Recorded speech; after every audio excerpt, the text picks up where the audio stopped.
Hey guys, what's up? It's Culture Detective here, investigating your favorite movies, and today I'm going to be doing a couple of movie reviews really fast, really quick, because I have to go to a meeting soon.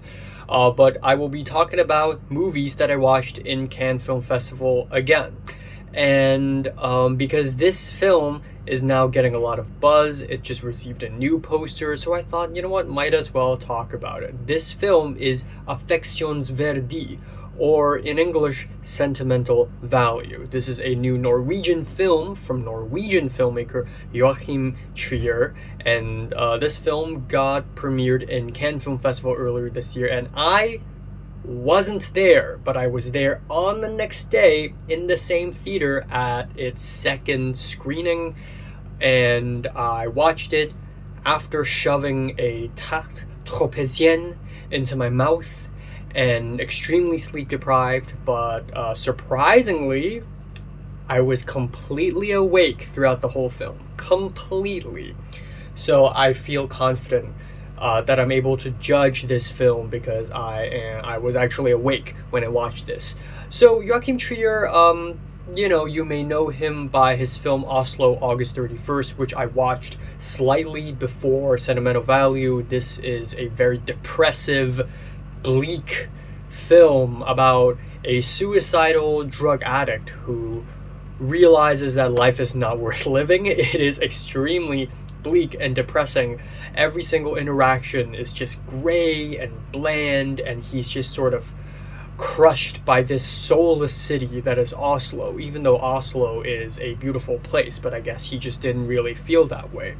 Now, the other film that a lot of people probably know him for is The Worst Person in the World, which I actually haven't seen, but I heard it's good.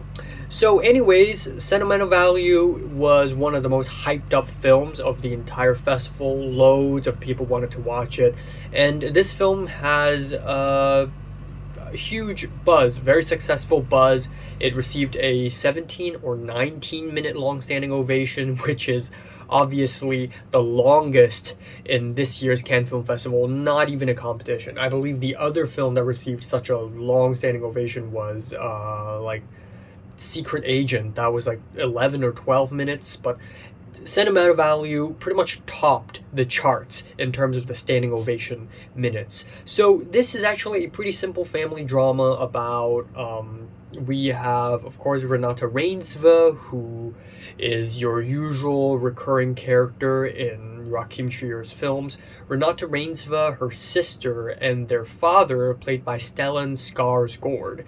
And the thing is, Stellan Skarsgård is an estranged father. He wants to reconnect with his daughters, but can't. He is a filmmaker who basically abandoned his family.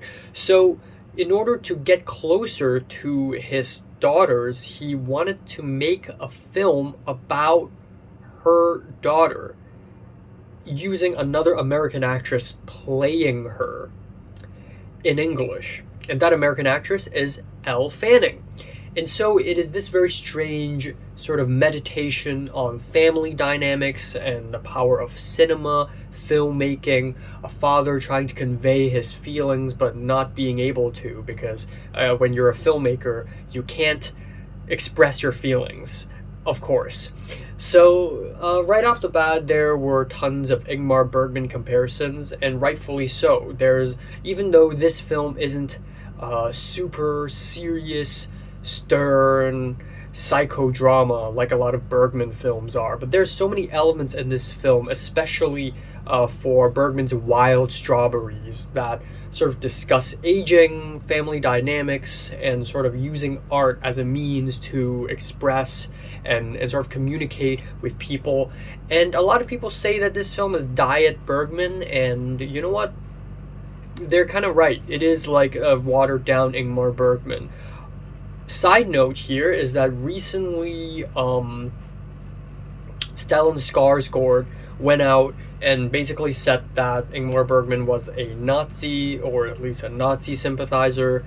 That is not news to me. I kind of knew about it already when I did research on Ingmar Bergman a while back, but yeah, that is quite unfortunate because he was one of the greatest filmmakers ever. Another film that Sentimental Value really reminds me of is actually May December by Todd Haynes. Again, lots of dialogue driven family drama, sort of using art as a way to reinvestigate whatever happened in that family. And once again, both May December and Sentimental Value do a very great job at sort of deconstructing that family dynamic. We have the Renate Reinsve and her sister, and we have them sort of, they're very close, but they're both working on two very different things because Renate Reinsve is an actor.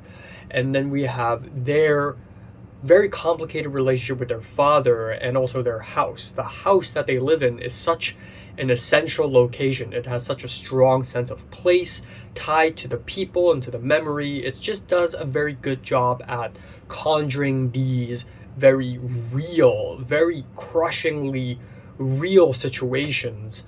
That said, though, I feel like this film was really well made. It's very well written, and it almost emotionally clicked with me. It still didn't. Like, the performances are great, but the whole film overall just didn't really hit as hard. Maybe it's because I don't have an estranged family, or I'm not an estranged father, or something like that. I just think to some people, I can see this film working really well. For me, it didn't work that well. But even so, it is still probably one of the most well-written films of the year, and please do check it out when it gets a release. I'm gonna give this one a decent 8 out of 10. So, have you watched Sentimental Value? Comments below, let me know, subscribe if you want more, and thanks for watching. Also, when I watched this film, I was still very sleep-deprived and tired, so if I rewatch it, I may have fresher, more interesting thoughts. So, there's that.